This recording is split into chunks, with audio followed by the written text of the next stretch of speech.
500만 엔이나 내고 한국 브랜드 차나 살 놈이 있을까? 적어도 나는 안 살 거야. 조수석에도 타지 않는다. 다른 사람들한테 오해받을까봐.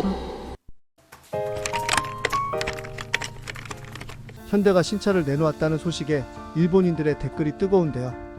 뜨거운 일본 현지의 댓글을 보기 전에 먼저 어떤 소식인지 빠르게 알아보겠습니다. 현대의 고성능 전기차 아이오닉 5N이 공개되었습니다. 이번 신차는 스포츠카의 느낌을 완벽하게 구현하며 가상 변속 시스템과 가상 사운드를 탑재하여 탁월한 주행 경험을 제공합니다. N은 현대의 고성능 브랜드인데요. 정의선 현대그룹 회장도 이벤트 장소를 찾아 신차에 각별한 관심을 보였습니다. 그런데 특별한 점이 있습니다. 원래 전기차에는 엔진이 없기 때문에 변속 충격이나 배기음은 없습니다.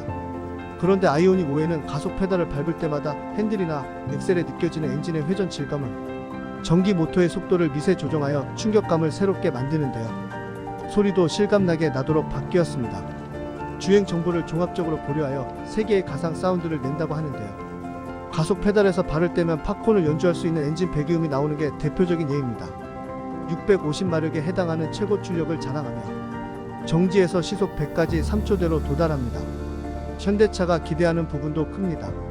이날 현대차의 정 회장은 5년 만에 신차 발표 회장을 찾았습니다. 그만큼 아이오닉이 가진 상징성은 정 회장에게도 각별하다는 것인데요. 장재훈 현대차 사장은 최근 CEO 인베스터 데이에서 포르쉐 타이칸과 시연해도 성능이 떨어지지 않는다고 자신을 표했습니다. 포르쉐 타이칸을 분해 조사해서 똑같이 만들었다고 자백하는 것처럼 들리네요. 그럼 충전도 포르쉐나 아우디 스테이션에서 충전을 하는 것일까요? 포르쉐는 탈 때의 기분이나 분위기 상태 등에서 인기가 있습니다. 포르쉐보다 빠르기만 한 차들은 많이 있어요. 일본 차도 이미 속도는 따라잡고 있습니다. 그래도 포르쉐에는 열렬한 팬이 따라옵니다. 현대도 스스로 다른 차와 비교하는 비굴한 짓을 하지 말고 이걸로 어때? 라고 당당하면 됩니다. 아무 말도 하지 않으면 팔릴 가능성이 조금은 있었을 텐데 포르쉐라고 이름만 대면 안 팔릴 것 같은데요. 현대는 자신들의 생각을 떠올려봤자 일본 소비자들은 그렇게 생각하지 않아요. 500만 엔이나 내고 한국 브랜드 차나 살 놈이 있을까? 적어도 나는 안 살 거야.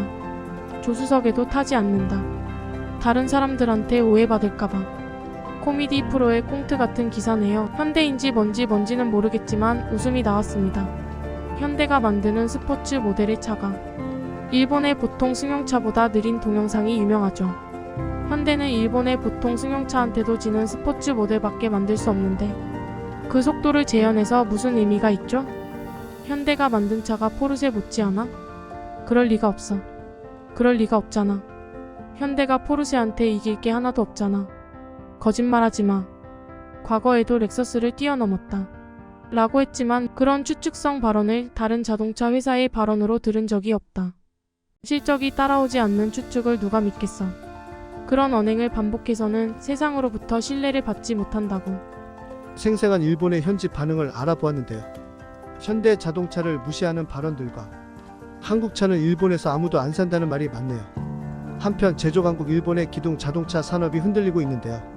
100년 만에 대변혁기를 맞은 자동차 시장이 송두리째 바뀌면서 2050년 일본의 자동차 보유 대수가 80%, 판매 대수는 50% 급감할 것이라는 전망이 나왔습니다. 일본의 자동차 산업 미래가 어두운 것인데요. 세계 3위 경제대국 일본의 자동차 시장이 처음 인도에 밀려 4위로 내려앉을 정도입니다. 세계 최대 규모의 인구를 등에 업고 무섭게 성장하는 인도와 반대로 일본 자동차 시장은 45년 전 수준으로 쪼그라든 탓입니다. 니혼케이자이 신문은 2022년 인도의 신차 판매 대수가 일본을 제치고 처음 세계 3위로 올라섰다고 보도했습니다. 세계 최대 자동차 시장은 중국, 2위는 미국인데요. 일본 자동차의 판매량이 4년 연속 감소하면서 일본 자동차 시장은 1977년 이후 45년 만에 가장 작은 규모가 됐습니다. 777만 대가 팔린 1990년에 비해서는 거의 반토막이 났습니다. 인구가 2015년부터 감소하고 일본인들의 급여 수준이 30년째 제자리인 점이 원인으로 꼽히는데요. 지난해에는 반도체와 자동차 부품 부족으로 일본 완성체 업체들이 신차 수요에 대응하지 못한 영향도 크다고 분석했습니다. 업체별 실적도 부진했습니다. 도요타 자동차는 지난해 미국 시장 1위 자리를 제너럴 모터스에 내줬습니다. GM의 미국 시장 판매량은 2.5% 늘어난 반면 도요타는 9.6% 줄었습니다. 닛산과 혼다도 각각 주력 시장인 미국과 중국 판매량이 각각 25%, 12.1%씩 줄어드는 등 일본 완성차 업체들이 전반적으로 고전하고 있습니다. 미주호은행이 지난달 펴낸 2050년의 일본 산업을 생각한다 보고서에 따르면 2018년 430만 대였던 일본의 신차 판매 대수는 2050년 225만 275만 대로 3,648% 줄어들 전망입니다. 자가용과 택시를 포함한 일본의 승용차 보유 대수는 2021년 6,192만 대에서 2050년 1,126만 1,372만 대로 80% 감소할 전망입니다. 보고서는 일본의 디지털화 속도에 따라 자동차 시장의 규모 변화를 두 가지 시나리오로 예상했습니다. 첫 번째는 재택근무, 온라인 쇼핑, 온라인 진료 등 다양한 분야에서 온라인 서비스가 가능해지는 일반적인 디지털화의 시나리오입니다. 또 하나는 생산성 향상으로 출근 일수가 줄어들고 모든 교육기관이 일부 수업을 온라인으로 진행하며 배달 음식의 보편화로 외식 수요가 감소하는 등 디지털화가 가속화하는 시나리오입니다. 일본 자신들의 주력 산업인 자동차 산업에서 부진하자 한국의 급성장하는 자동차 산업을 경계하는 걸지도 모르겠네요.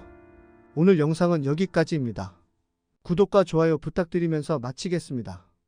가짜정보, 가짜뉴스가 아닌 진짜 해외 반응을 보여드립니다. 더 이상 조작된 정보에 현혹되지 마세요. 구독과 알림 설정을 누르시면 빠르게 영상을 확인하실 수 있습니다.